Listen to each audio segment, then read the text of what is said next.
Ovidio Guzmán, el hijo del tristemente célebre narcotraficante El Chapo, acaba de enviar un escalofriante mensaje a Estados Unidos.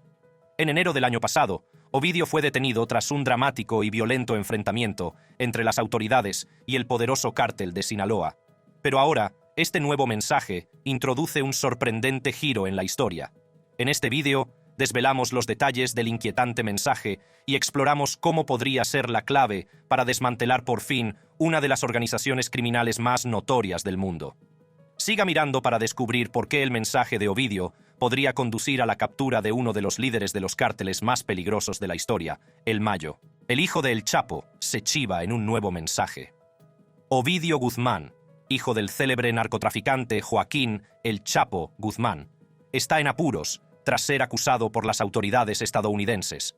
Se enfrenta a graves cargos relacionados con el mortífero tráfico de fentanilo. Estos cargos incluyen conspiración para fabricar, distribuir e importar fentanilo a Estados Unidos. Pero en un giro sorprendente, Ovidio y sus hermanos han enviado una impactante carta a EE.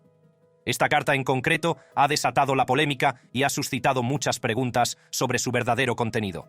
¿Podría ser más de lo que parece? En la dramática carta facilitada a Associated Press por el abogado de la familia, José Refugio Rodríguez, los hijos de El Chapo afirman que son inocentes y niegan ser actores clave en la producción y el tráfico de fentanilo. Nunca hemos producido, fabricado o comercializado fentanilo ni ninguno de sus derivados, afirma con rotundidad la carta. Los hermanos Guzmán, conocidos colectivamente como los Chapitos, afirman que son víctimas de una persecución selectiva, incriminados como chivos expiatorios por las autoridades estadounidenses, deseosas de culparles a ellos. Esta carta, aunque sin firma, fue confirmada por Rodríguez como de los hijos del Chapo. Mientras que los hijos del Chapo afirman que son inocentes, los fiscales estadounidenses tienen una historia diferente. Según documentos judiciales, el cártel de Sinaloa, ahora presuntamente dirigido por los Chapitos, se ha convertido en el mayor exportador de fentanilo a Estados Unidos. Cuando Joaquín El Chapo Guzmán, el otrora intocable líder del cártel de Sinaloa, fue extraditado a Estados Unidos en enero de 2017. Muchos esperaban el colapso del cártel. Sin embargo, sus hijos Ovidio Guzmán, Iván Archibaldo Guzmán Salazar y Jesús Alfredo Guzmán Salazar, conocidos como los Chapitos, demostraron que todo el mundo estaba equivocado. No solo ocuparon el lugar de su padre, sino que forjaron un camino aún más peligroso. Al principio, la gente los tachó de narcosobrinos, más interesados en presumir de su riqueza en las redes sociales que en dirigir el cártel. Sus cuentas de Instagram y Twitter estaban llenas de animales exóticos, coches de lujo y armas llamativas. Pero detrás de esta vistosa fuente había una ambición despiadada. La verdadera naturaleza de los Chapitos quedó clara cuando estalló la violencia en Sinaloa. Tras la detención de El Chapo, 13 policías fueron asesinados o desaparecieron, enviando un mensaje claro. Los Chapitos no solo sobrevivían, sino que prosperaban y estaban dispuestos a utilizar la violencia para demostrarlo. Los hermanos trabajaron para reforzar su control dentro del cártel. Aprovecharon el nombre y la red de su padre, pero también aportaron una nueva visión estratégica. Bajo su dirección, el cártel de Sinaloa empezó a diversificarse. Mientras que la cocaína y la heroína habían sido los productos básicos del imperio de su padre, los Chapitos vieron el futuro en el fentanilo. Este opioide sintético, potente y rentable, era la clave de sus planes de expansión. Y el momento era perfecto. Cuando la crisis de los opioides golpeó Estados Unidos, la demanda de fentanilo se disparó, y los Chapitos estaban listos para satisfacerla. El fentanilo era más barato de producir, más rentable, y podía transportarse en cantidades más pequeñas y fáciles de ocultar. Para aprovecharlo, crearon una red de superlaboratorios por todo Sinaloa, convirtiendo al cártel en un importante fabricante, no solo en un traficante. Estos laboratorios ocultos, escondidos en la densa campiña de Sinaloa, se convirtieron en el centro de una enorme operación de fentanilo. Los hermanos introducían sustancias químicas de contrabando desde China, utilizando la cadena de suministro mundial para impulsar su producción ilegal. Los laboratorios eran muy eficientes, produciendo pastillas falsas con fentanilo y polvo de fentanilo puro que acababa en las calles estadounidenses. Los beneficios han sido enormes, ya que el cártel es capaz de convertir productos químicos por valor de $800 en productos de fentanilo, que pueden llegar a venderse por $640,000. El impacto de la entrada de los Chapitos en la producción de fentanilo fue inmediato y devastador. Estados Unidos, que ya sufría una crisis de opioides, vio cómo se disparaban las muertes por sobredosis. El fentanilo, que es 50 veces más potente que la heroína, estaba matando gente a un ritmo alarmante. En 2021, los Centros para el Control y la Prevención de Enfermedades informaron de casi 107.000 muertes por sobredosis, muchas de ellas causadas por opioides sintéticos como el fentanilo. Las cifras eran estremecedoras. Cada 8 minutos, un estadounidense moría por sobredosis, a menudo sin saberlo, consumiendo fentanilo disfrazado de pastillas recetadas. La crisis se había convertido en una tragedia nacional, con los chapitos en su centro. Su producto no era una droga más, sino un arma de destrucción masiva, utilizada con una precisión despiadada. El paso de los chapitos a centrarse en el fentanilo cambió la forma de operar del cártel de Sinaloa y elevó su estatus en el mundo criminal. Los hermanos convirtieron al cártel en líder del comercio de drogas sintéticas, superando a sus rivales y atrayendo la atención de las fuerzas de seguridad internacionales. La agencia antidroga estadounidense se dio cuenta de la gravedad de la amenaza e intensificó sus esfuerzos para acabar con la red del fentanilo, pero la droga mortal siguió fluyendo. Cuando el presidente Andrés Manuel López Obrador asumió el cargo el 1 de diciembre de 2018, trajo una nueva estrategia para enfrentar el narcotráfico, que tuvo un gran impacto en la lucha contra las drogas y en las relaciones entre México y Estados Unidos. A diferencia de sus predecesores, que adoptaron una postura dura contra los cárteles de la droga, López Obrador se centró en la prevención del delito a través de programas sociales y la reducción de la pobreza. Su eslogan, "Abrazos, no balazos", puso de relieve este enfoque más suave.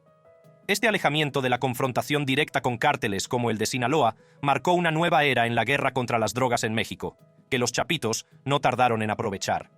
El ejemplo más dramático de esta nueva política ocurrió en octubre de 2019 en Culiacán, la capital de Sinaloa. Las fuerzas de seguridad mexicanas capturaron a Ovidio Guzmán, el menor de los hijos del Chapo. Pero el cártel rápidamente convirtió la ciudad en una zona de guerra como respuesta. El presidente López Obrador ordenó al ejército liberar a Ovidio para evitar más violencia. Esta decisión sorprendió tanto a México como al resto del mundo. Sin embargo, las fuerzas del orden volvieron a intentarlo el 5 de enero de 2023. Capturaron a Ovidio Guzmán López por segunda vez tras una operación de vigilancia de 6 meses con ayuda de funcionarios estadounidenses. Estados Unidos había ofrecido una recompensa de $5 millones por información que condujera a su detención, lo que reflejaba lo mucho que estaba en juego y el interés internacional en su captura. El día de la operación, las fuerzas de seguridad mexicanas actuaron al amanecer y detuvieron rápidamente a Ovidio en Culiacán. Sin embargo, esta rápida acción desencadenó una represalia inmediata y feroz por parte del cártel. Los miembros armados bloquearon las carreteras con vehículos en llamas, convirtiendo las calles de Culiacán en un campo de batalla. También atacaron el aeropuerto de la ciudad y dispararon contra al menos 2 aviones. Como consecuencia, se cancelaron más de 100 vuelos, lo que perturbó el transporte aéreo y sembró el pánico. La violencia no se detuvo ahí. 2 aviones de la Fuerza Aérea Mexicana se vieron obligados a realizar aterrizajes de emergencia tras ser alcanzados por disparos, lo que demostró la capacidad y la voluntad del cártel de entrar en conflicto directo con las fuerzas militares. Durante la operación, Culiacán quedó prácticamente cerrado.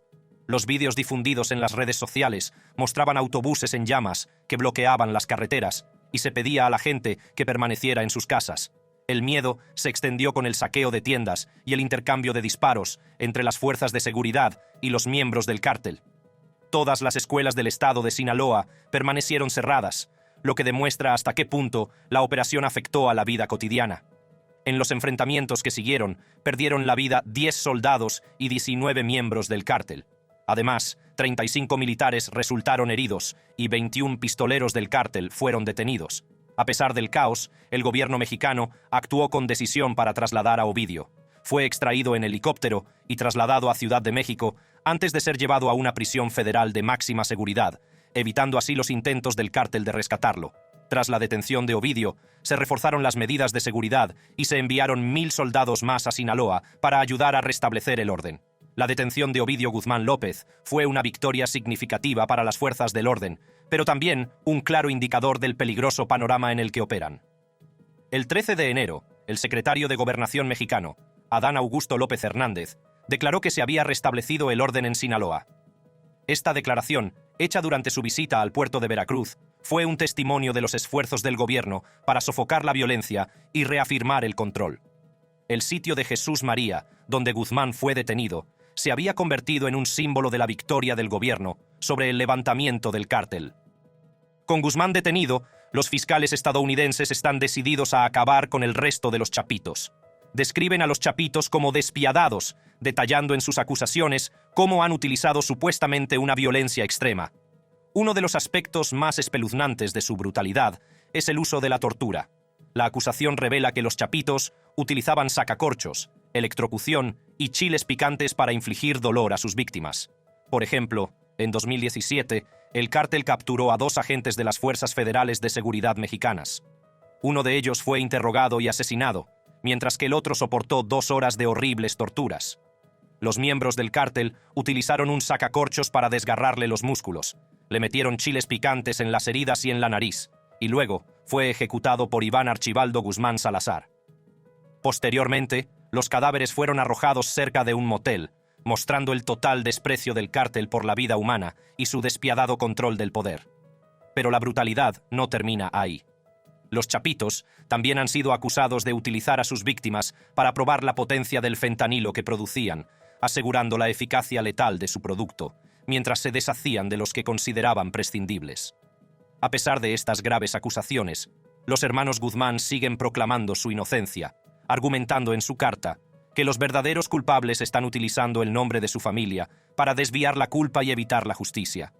La autenticidad de sus afirmaciones sigue siendo objeto de intenso debate. Para algunas personas, la carta enviada por los hijos del Chapo, en la que niegan su implicación en el tráfico de fentanilo, podría ser algo más que una simple declaración de inocencia. Algunos especulan que podría ser una distracción estratégica. Ovidio Guzmán, que se enfrenta a graves cargos y está desesperado por salvarse a sí mismo y a sus hermanos, podría estar planeando traicionar a El Mayo, el escurridizo cofundador del cártel de Sinaloa. Revelando la ubicación de El Mayo a las autoridades, Ovidio podría desviar la culpa de su familia y posiblemente asegurar un acuerdo para reducir su propio castigo. Y si esto es cierto, Estados Unidos podría aceptar encantado la información, porque El Mayo es considerado un pez más gordo. ¿Quién es El Mayo? El Mayo, cuyo verdadero nombre es Ismael Zambada García, ha sido uno de los principales objetivos de las fuerzas de seguridad internacionales durante décadas. Conocido por su astucia y su capacidad para eludir la captura, la caída de El Mayo supondría una importante victoria en la lucha contra el cártel. Nacido el 1 de enero de 1948 en Sinaloa, El Mayo comenzó su andadura en una región tristemente célebre por producir algunos de los narcotraficantes más famosos del mundo. El Mayo creció en la pobreza y pronto se dio cuenta de que el trabajo honrado no le llevaría a la prosperidad. De adolescente, se dedicó al cultivo de marihuana. Bajo el sol abrasador de México, aprendió el oficio de narcotraficante de su mentora, Inés Calderón Quintero. Pronto amplió sus conocimientos a la heroína. La habilidad de El Mayo para el tráfico de drogas no pasó desapercibida. Antonio Cruz Vázquez, un traficante de origen cubano con amplios contactos en Estados Unidos, vio potencial en él. Esta asociación impulsó a El Mayo a la escena internacional de la droga. Los últimos años de la década de 1970 fueron cruciales para El Mayo. Unió fuerzas con el cártel de Guadalajara, dirigido por Miguel Ángel Félix Gallardo, Ernesto Fonseca Carrillo y Rafael Caro Quintero. Este cártel producía marihuana de alta calidad y estableció lucrativos vínculos con los cárteles colombianos de la cocaína. Fue durante ese periodo cuando El Mayo conoció a Joaquín El Chapo Guzmán, que no era más que un chofer de Gallardo. Ambos ambiciosos, pronto se convirtieron en piezas clave del ascenso del cártel. La década de 1980 trajo consigo una mayor atención por parte de la DEA, impulsada por la guerra del gobierno estadounidense contra las drogas. El cártel sufrió un duro golpe con la redada de una enorme plantación de marihuana que puso de manifiesto su vulnerabilidad. La investigación del agente de la DEA, Enrique Kiki Camarena, sobre las operaciones del cártel, descubrió una enorme red de narcotráfico en la que participaban la CIA, funcionarios mexicanos y el cártel de Guadalajara. En respuesta, el cártel secuestró y asesinó descaradamente a Camarena en febrero de 1985, desencadenando una gran represión. Las consecuencias del asesinato de Camarena fueron catastróficas. El cártel de Guadalajara se fracturó, dando lugar a la formación de los cárteles de Tijuana, Juárez y Sinaloa. El Mayo se alió con el cártel de Sinaloa, aprovechando su experiencia y sus contactos para seguir siendo influyente. A principios de la década de 1990, El Mayo consolidó su posición en el cártel de Sinaloa. Su habilidad para desenvolverse en el peligroso mundo de la política de los cárteles era inigualable. Negoció acuerdos y formó alianzas que ampliaron el alcance del cártel al tiempo que mantenía un perfil bajo, lo que se convirtió en su seña de identidad. Bajo el liderazgo de El Mayo, el cártel de Sinaloa fue una clase magistral de logística e innovación. Fueron pioneros en nuevas rutas de tráfico y utilizaron tecnología avanzada. La organización de El Mayo estableció células en ciudades clave como Chicago, Atlanta y Nueva York. Estas células funcionaban como franquicias, cada una responsable de distribuir las drogas del cártel en sus territorios designados. La utilización por parte del cártel de empresas legales como tapaderas para actividades de blanqueo de capitales ocultaba aún más el rastro de las ganancias ilícitas, lo que dificultaba a las autoridades el seguimiento y la incautación de los activos. El genio operativo del Mayo no se limitaba a la logística del narcotráfico. Comprendía la importancia de la corrupción y la influencia. El cártel gastaba enormes sumas de dinero en sobornar a funcionarios de todos los niveles de gobierno en México, desde la policía local hasta políticos de alto rango. Esta red de corrupción garantizaba que el cártel pudiera operar con relativa impunidad dentro de México y le proporcionaba información crítica sobre las operaciones de las fuerzas de seguridad. Las alianzas estratégicas de El Mayo fueron otra de las claves del éxito del cártel. Mantuvo relaciones con proveedores de cocaína colombianos, asegurando un flujo constante de productos. Al mismo tiempo, forjaba alianzas con otros cárteles mexicanos cuando le convenía, navegando por el traicionero panorama de la política de cárteles con una destreza que mantenía los intereses del cártel de Sinaloa en primer plano. Bajo el liderazgo de El Mayo, el cártel de Sinaloa también se hizo famoso por su uso de la violencia como herramienta de control e intimidación. Aunque no era tan violento como algunos cárteles rivales, el cártel de Sinaloa no dudaba en cometer actos brutales para mantener su dominio y resolver disputas. Los ejecutores del cártel eran temidos, y su reputación ayudaba a mantener a raya tanto a sus competidores como a sus miembros. A pesar de la creciente importancia del cártel, El Mayo seguía siendo un espectro, al que rara vez se veía u oía. Su habilidad para permanecer en la sombra, incluso cuando sus homólogos como el Chapo se convirtieron en nombres conocidos, era asombrosa. Con el paso de los años, el cártel de Sinaloa se enfrentó a los desafíos de organizaciones rivales y a la implacable persecución de las fuerzas del orden. Sin embargo, a pesar de todo, el mito de El Mayo creció. Era el hombre al que no se podía atrapar, el narcotraficante que vivía a la vista de todos pero era invisible, el cerebro que había eludido la captura durante décadas. Durante más de 40 años ha navegado por el traicionero mundo del narcotráfico sin pisar nunca una celda. En 2004, el gobierno estadounidense ofreció una recompensa de $5 millones por información que condujera a la captura de El Mayo. En 2021, esta recompensa se había triplicado hasta alcanzar los $15 millones, lo que refleja la desesperación de las autoridades por atraparlo. Sin embargo, a pesar de estos esfuerzos y de la enorme recompensa por su cabeza, El Mayo sigue en libertad, burlando a las fuerzas del orden en todo momento. La capacidad de El Mayo para permanecer en libertad mientras otros destacados líderes de cárteles han sido detenidos o asesinados puede atribuirse a varios factores clave. En primer lugar, El Mayo ha mantenido un perfil extremadamente bajo en comparación con otros líderes de carteles. A diferencia de Joaquín, el Chapo, Guzmán, que a menudo buscaba los focos, El Mayo ha operado desde la sombra. Esta discreción ha dificultado a las fuerzas de seguridad la recopilación de información útil sobre su paradero.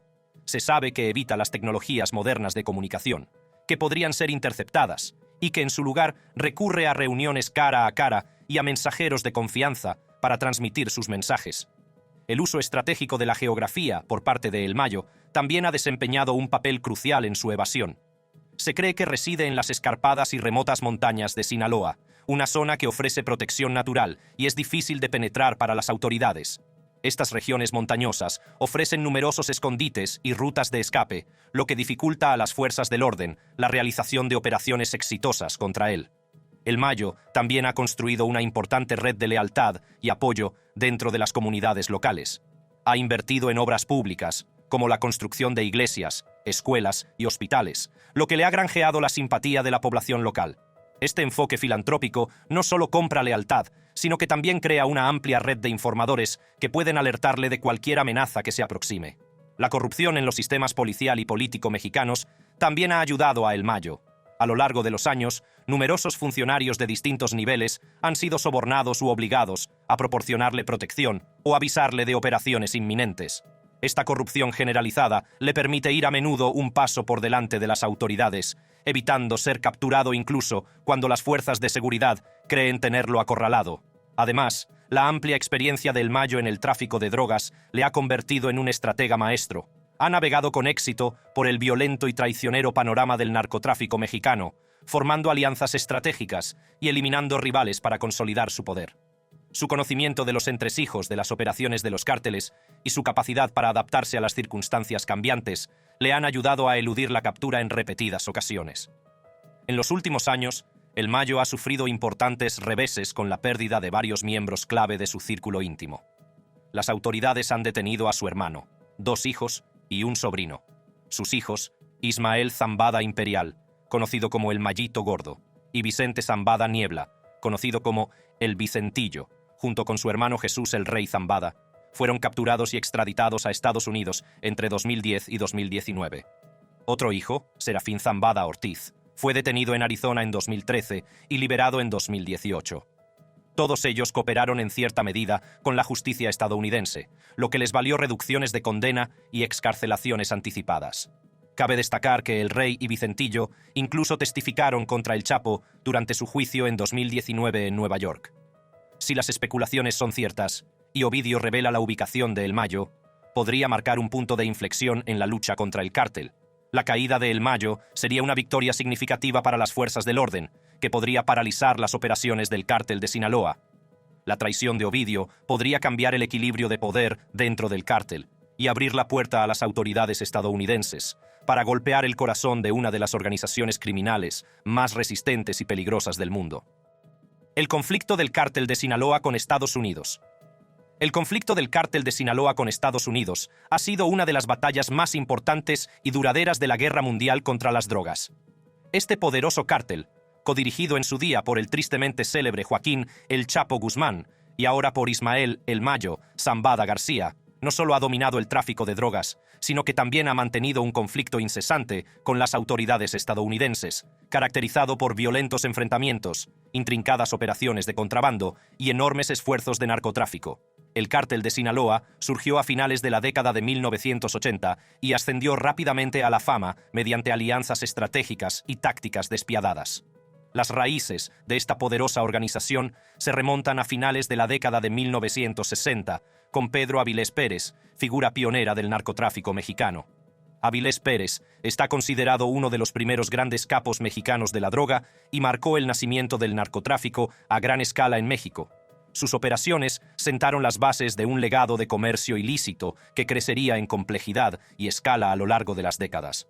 Con el aumento de la demanda de estupefacientes en Estados Unidos, el Cártel de Guadalajara, cofundado por el famoso Félix Gallardo a finales de la década de 1970, se hizo con el control de las rutas del narcotráfico a lo largo de la frontera entre México y Estados Unidos. Bajo el dominio de Gallardo, el narcotráfico experimentó un relativo orden, pero su detención en 1989 conmocionó al AMPA. El Cártel de Guadalajara se escindió, dando lugar a varias facciones, entre ellas el Cártel de Sinaloa. Fue durante este periodo cuando Joaquín El Chapo Guzmán e Ismael El Mayo Zambada emergieron como jefes del cártel. Juntos, expandieron las operaciones del cártel más allá de la marihuana, aventurándose en la cocaína, la metanfetamina y la heroína, diversificando su cartera y multiplicando su riqueza. El ascenso del cártel de Sinaloa estuvo marcado por el derramamiento de sangre y los conflictos. Se enzarzaron en brutales guerras con cárteles rivales, como los de Tijuana y Juárez, y se enfrentaron a la implacable persecución del gobierno mexicano. A pesar de la violencia, la influencia del cártel siguió extendiéndose y llegó hasta Estados Unidos y otros países. El cártel de Sinaloa ha creado un extenso y complejo mercado para sus productos ilícitos, diversificando su oferta en varias drogas clave, cada una de las cuales contribuye significativamente a sus ingresos y dominio. Uno de los mayores mercados del cártel es la cocaína. El cártel obtiene su cocaína principalmente de Colombia, el mayor productor del mundo. La droga se transporta de Sudamérica a Guatemala, de ahí a México, antes de introducirse de contrabando en Estados Unidos. Se calcula que anualmente pasan por esta ruta entre 600.000 y 800.000 libras de cocaína. Para asegurar y transportar la cocaína, el cártel colabora con grupos paramilitares colombianos, como el Ejército de Liberación Nacional y disidentes de las FARC, así como con el Clan del Golfo. Otro mercado importante es el de la metanfetamina. El cártel obtiene precursores químicos de países como China, India y Alemania, que luego envía a México a través de puertos como Manzanillo. El cártel opera amplias instalaciones de fabricación de metanfetamina, sobre todo en regiones como Guanajuato, donde el consumo de metanfetamina ha aumentado drásticamente. Esta droga sintética es más fácil de producir en grandes cantidades que drogas tradicionales como la cocaína y la heroína, lo que la hace muy rentable. Las operaciones de metanfetamina del cártel de Sinaloa son importantes no solo en Norteamérica, sino también en el sudeste asiático y Oceanía, especialmente en Australia y Nueva Zelanda. Aunque el cártel se asocia tradicionalmente con la marihuana cultivada en México, se ha adaptado a la dinámica cambiante del mercado. El cártel de Sinaloa explota ahora grandes plantaciones ilegales de marihuana en zonas remotas de California, aprovechando las favorables condiciones de cultivo del estado. Este cambio les permite acceder a nuevos mercados y maximizar sus beneficios con esta droga tan popular. Estas operaciones implican a menudo el robo de recursos hídricos y otros insumos agrícolas, lo que pone de manifiesto el ingenio del cártel y su capacidad para explotar el entorno local en su beneficio. A pesar de la legalización de la marihuana en muchos estados de EE.UU, el cártel sigue obteniendo beneficios, abasteciendo los mercados en los que la droga sigue siendo ilegal. En el núcleo del imperio del cártel se encuentra una sofisticada red logística diseñada para mover grandes cantidades de estupefacientes con precisión y sigilo. Los métodos del cártel son tan diversos como innovadores y evolucionan constantemente para ir un paso por delante de las fuerzas del orden y de los cárteles rivales. Uno de los aspectos más sensacionales de las operaciones del cártel de Sinaloa es el uso de túneles. No se trata de simples túneles, sino de pasadizos de alta ingeniería, con luces, ventilación y sistemas de raíles para transportar droga a través de la frontera sin ser detectados. El descubrimiento de estos túneles ha sido a menudo impactante para las autoridades, al revelar el alcance de la innovación y los recursos del cártel. Quizá el más famoso de ellos fue el que utilizó el Chapo para escapar de una prisión de máxima seguridad, una hazaña que parecía sacada directamente de una película de Hollywood. Más allá de los túneles, el cártel emplea diversos métodos para introducir drogas en Estados Unidos.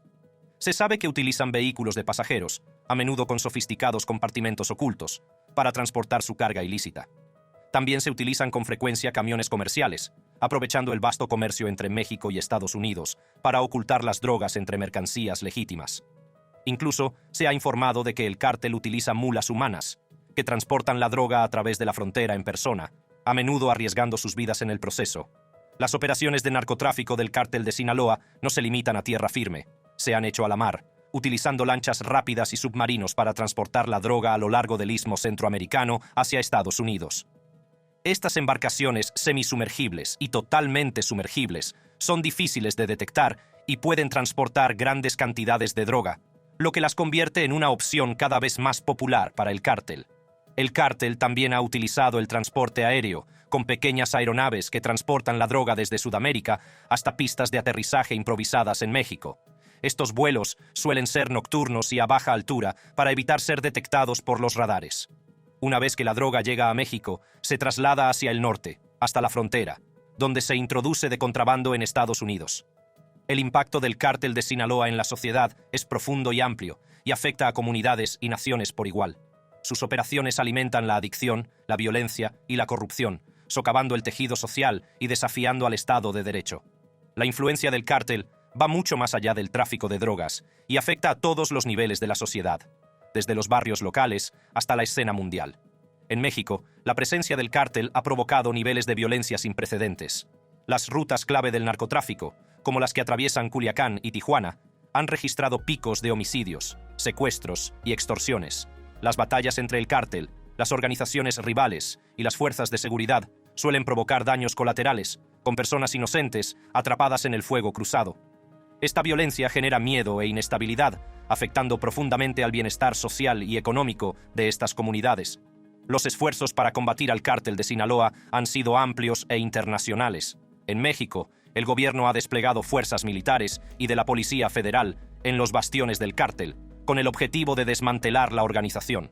Operaciones de gran repercusión, como la captura y extradición de El Chapo Guzmán a Estados Unidos, se han celebrado como grandes victorias. Sin embargo, el cártel es como una hidra. La detención de figuras clave suele provocar el surgimiento de nuevos líderes y facciones. Estados Unidos ha respondido con un enfoque polifacético que incluye operaciones policiales, militares y de inteligencia. Agencias como la DEA, el FBI y Seguridad Nacional han estado al frente de los esfuerzos para desmantelar el cartel. Estados Unidos sigue intensificando sus esfuerzos para luchar contra el cártel de Sinaloa mediante una combinación de acciones directas y medidas políticas. Entre ellas se encuentran el refuerzo de la seguridad fronteriza, la colaboración con otros países y la imposición de sanciones a las finanzas del cártel. A pesar de estos esfuerzos, la complejidad del cartel y su capacidad de adaptación significan que la batalla está lejos de terminar.